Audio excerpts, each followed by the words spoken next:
বাঙালির 21শে মিশন ন্যায়ের পথে আত্মবিকাশে সত্য প্রকাশে অবিচল। প্রিয় দর্শক, কথা বলছি বাঙালির 21শের মিশন নিয়ে। আমরা আছি লালপুর ইউনিয়ন পরিষদের সম্মানিত চেয়ারম্যান জনাব মুর্শেদ মাস্টার ওনার সাথে। উনি বর্তমানে দায়িত্ব পালন করছেন লালপুর ইউনিয়ন পরিষদের চেয়ারম্যান হিসেবে। পাশাপাশি উনি লালপুর ইউনিয়ন আওয়ামী লীগের সভাপতি এবং উনি একজন বীর মুক্তিযোদ্ধা, এবং ওনার নামের আগে একটি বিশেষ বিশেষণ রয়েছে মুর্শেদ মাস্টার। এই নামের সাথে যে এই মাস্টার শব্দটি অত্যন্ত সম্মানজনক একটি শব্দ মানে সম্পৃক্ত আছে দীর্ঘদিন যাবৎ, বা ওনার এই যে পেশার সাথে এটি জড়িত, সম্মানের সাথে জড়িত, সেই দায়িত্ব এবং কর্তব্যবোধ নিয়ে অনেক সচেতনতার সাথে উনি দায়িত্ব পালন করে আসছেন বরাবরই। লালপুর ইউনিয়নের একজন অভিভাবক, লালপুর ইউনিয়নের সফল চেয়ারম্যান উনি। এর আগেও বিগত দিনে টানা 14 বছর লালপুর ইউনিয়ন পরিষদের চেয়ারম্যান হিসেবে দায়িত্ব পালন করেছেন।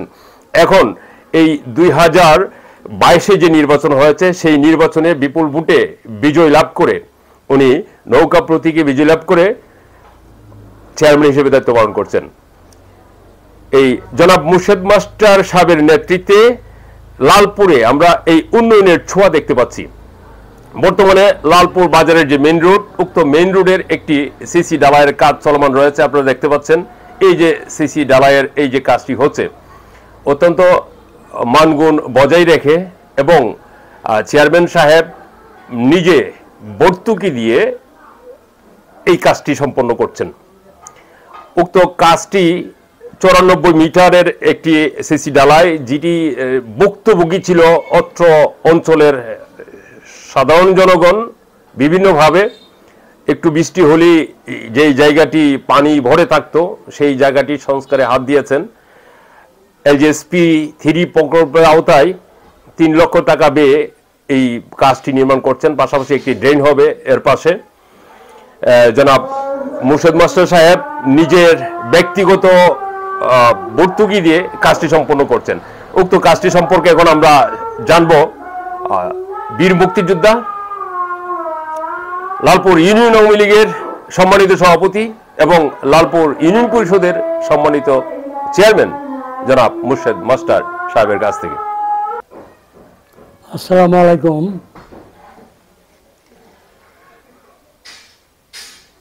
সম্মানিত এলাকাবাসী,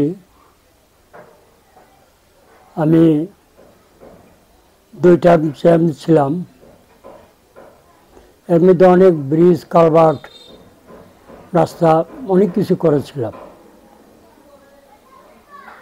বিগত টার্মে আমি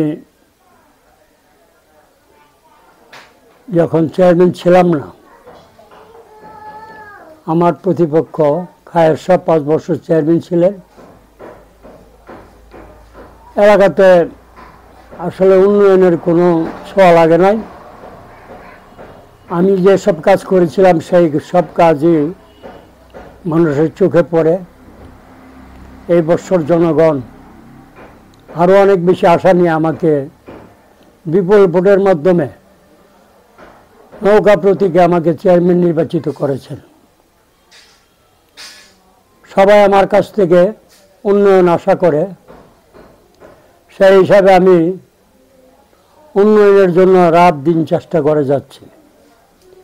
পাশাপাশি এলাকার আইন শৃঙ্খলা ঠিক রাখার জন্য আমি সর্বোত্তম প্রচেষ্টা চালিয়ে যাচ্ছি। আমার এলাকার আইন শৃঙ্খলা ইনশাল্লাহ যথেষ্ট ভালো। তো যে উন্নয়নের জন্য আসলে আমাদের এমপি নাই। যিনি এমপি উনি বিএনপির। উনি নির্বাচিত হওয়ার পর একদিন নাকি এসেছিলেন শুনেছিলাম, এরপর উনি আর এলাকায় আসেন নাই। উনি আশুগঞ্জের কোনো উন্নয়নের কথা উনি চিন্তাই করে না। ওনার মাথায় নেই যে উন্নয়ন করতে হবে। উনি যদি কিছু উন্নয়ন করে থাকেন সেটা সরাই। আশুগঞ্জে তার উন্নয়নের কোনো ছোঁয়া লাগে নাই। আমরা নিজেরা হাঁটি হাঁটি পা পা করে আমাদের বরাদ্দকৃত ইউনিয়ন পরিষদের বরাদ্দকৃত অর্থের মাধ্যমে আমরা যথেষ্ট সুন্দরভাবে ব্যবহার করে একটি টাকাও যাতে মিসইউজ না হয় আমরা সব সময় এই ব্যাপারে সচেষ্ট আছি এবং জনগণের কাজ করে যাচ্ছি। আমি প্রথমত বরাদ্দ যখন পাই সেই বরাদ্দ দিয়ে আমি টেম্পো স্ট্যান্ড টু লালপুর বাজার রাস্তাটি একবারে চলার অনুপযোগী ছিল, আমি মোটামুটি সেটা চলার উপযোগী করেছি। এরপর নদীর পাড় দিয়ে একটি রাস্তা দক্ষিণ দিকে এই যে রোডস অ্যান্ড হাইওয়ে পর্যন্ত আমি ওইখানেও ভালো কাজ করেছি, জনগণ এখন সুন্দরভাবে ওই রাস্তাটা যাতায়াত করতে পারে।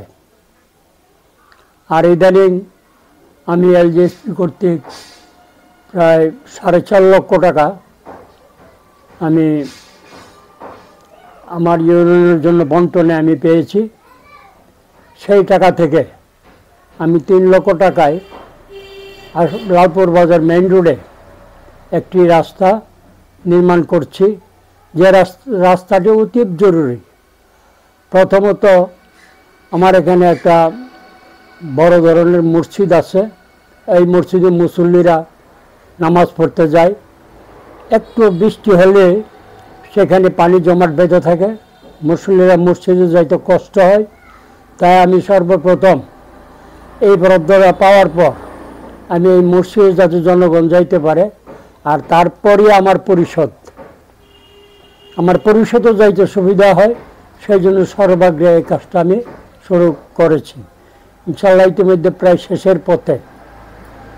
আর তার পাশাপাশি পানি নিষ্কাশনের জন্য আমি একটা ড্রেনও নির্মাণ করছি। সেই ড্রেনটি আমার অনেক কাজ হয়ে গেছে, সামান্যটুকু বাকি আছে, কালকে হয়তো এটা শেষ হয়ে যাবে। আর পাশাপাশি আমার যে আমাদের হসপিটাল, স্থানীয় যে আমাদের ইউনিয়ন হসপিটাল, ওইখানের চেয়ার টেবিলের জন্য ভালোভাবে ডাক্তার এবং যে যারা কর্মকর্তা আছেন তারা বসার ভালো কোনো ব্যবস্থা নাই, সেখানে আমি তাদের জন্য 57,000 টাকা বরাদ্দ দিয়েছি চেয়ার টেবিল ক্রয় করার জন্য। সেটা ওই টাকার ভিতর থেকেই ইনশাআল্লাহ আমরা যেসব বরাদ্দ পাই সেগুলির সর্বোচ্চ ব্যবহার সঠিকভাবে আমরা করে থাকি। কিন্তু বর্তমানে আপনারা জানেন সব কিছুর দামই বেড়ে গেছে। এই যে বর্তমানে যে যুদ্ধ চলছে, সেই যুদ্ধের কারণে সব জিনিসের দাম সারা বিশ্বে বেড়ে গেছে। যেখানে আমাদের ইটের দাম ছিল 8 থেকে 9,000 টাকা, সেই ইটের বাজার বর্তমানে 13 থেকে 14,000 টাকা হাজার। সিমেন্টের দাম বাড়তি, যে বালি ছিল 2.5 টাকা 3 টাকা, এই বালির দাম 12 টাকা ফুট। তো এইসব কাজ করতে গিয়ে আমাদের আসলে কাজ তো আমাদের অফিসকে বোঝাতে হবে। অফিস তো অন্য কিছু বুঝতেছে না, অফিস বুঝতে চাই মাপ, মেজারমেন্ট। আমরা সেই মেজারমেন্ট সঠিক রেখে নিজের পকেট থেকে ভর্তুকি দিয়ে বর্তমানে কাজগুলি করে যাচ্ছি। কারণ যদি কাজ কম হয় তাহলে সেটার জন্য আমাদের অনেক খেসারত দিতে হবে, যার জন্য আমরা বর্তমানে এই আমাদের মান সুনামটুকু রক্ষা করার জন্য নিজের পকেট থেকেই টাকাগুলি সুন্দর যথেষ্ট ব্যবহার করে আমরা কাজ চালিয়ে যাচ্ছি। ইনশাআল্লাহ আরও 2-3টা কাজ আমি পেয়েছি, ইতিমধ্যে ওইগুলি হয়তো পাশ হয়ে আসবে, সেইগুলিও ইনশাআল্লাহ আমরা সেই সঠিকভাবে ব্যবহার করব, যাতে একটা টাকাও মিসইউজ না হয় সেদিকে আমরা সবার নজর আছে। আমার পরিষদের মেম্বাররা বর্তমানে আছে, তারাও লোভী নয়, তারাও চাই যে সুন্দর কাজ দেখানোর জন্য। আমার এলাকায় কাজের প্রতিযোগিতা চলছে, কাজ কীভাবে ভালোভাবে আমরা কাজ করতে পারি। আমরা নিজেদের ভাগ্য পরিবর্তনের জন্য আমরা চেয়ারম্যান হয় নাই, আমরা জনগণের সাথে যে ওয়াদা করেছি সেই ওয়াদা মোতাবেক যেন তাদেরকে আমরা তাদের যে ইচ্ছা সেই ইচ্ছা অনুযায়ী যাতে আমরা তাদের জন্য কাজ করতে পারি সেই কামনে আমরা করি। আমরা দেশবাসীর কাছে আমরা দোয়া চাই যেন দেশবাসী আমাদের জন্য দোয়া করেন, আমাদের শরীর স্বাস্থ্য যেন ভালো থাকে। শরীর স্বাস্থ্য যদি ভালো থাকে ইনশাল্লাহ উন্নয়ন আমরা করে যাব। একটি টাকাও যাতে মিসইউজ না হয় সেদিকে আমাদের দৃষ্টি থাকবে, এতে কোনো অন্যতা হবে না। আমরা জীবনে একবার মুক্তিযুদ্ধে গিয়েছিলাম, হয়তো সেদিন ফিরে না আসার পারতাম। আল্লাহ আমাদেরকে হায়াত দিয়েছেন, আমরা বেঁচে আছি। তাই আমাদের যে স্বপ্ন ছিল সোনার বাংলা, সেই সোনার বাংলা আমরা গড়তে চাই। আমার জননেত্রী শেখ হাসিনা সেই লক্ষ্যে কাজ করে যাচ্ছেন। রাত্রে যতটা কাজ শেষ করব। আর কাজের ব্যাপারে আমি মেসেজ সদরে বাস, আমার কাজ আর কয়েকটি কাজ করছি এলাকায়। এ কাজ আমি হায়ার চেয়ারম্যান আমার যে কাজ করছি, এ কাজ এন পর্যন্ত আমার গুণগত মান ভালো বিদায় চেয়ারম্যান সব ডেকে এনে আমার কাজটা দিয়েছে, তুমি কাজটা করো। এই কাজটা আমি করতেছি, কাজ ইদানিং ইনশাল্লাহ ভালো হবে। যেটুকু কাজ 10 ফিট পাশে থেকে আমরা অনেক পাশে আরও করতেছি। এলাকার মানুষের যেভাবে চাহিদা দোকানে বলতেছে আমার স্বামীরা কাজটা করে দেন, আমরা এভাবে কাজটি ভালোভাবে করতেছি। কাজের ইনশাল্লাহ মান ভালো। কাজ আগামী রাত্রে 12টা 1টা পর্যন্ত বাজবে কাজ শেষ হইতে।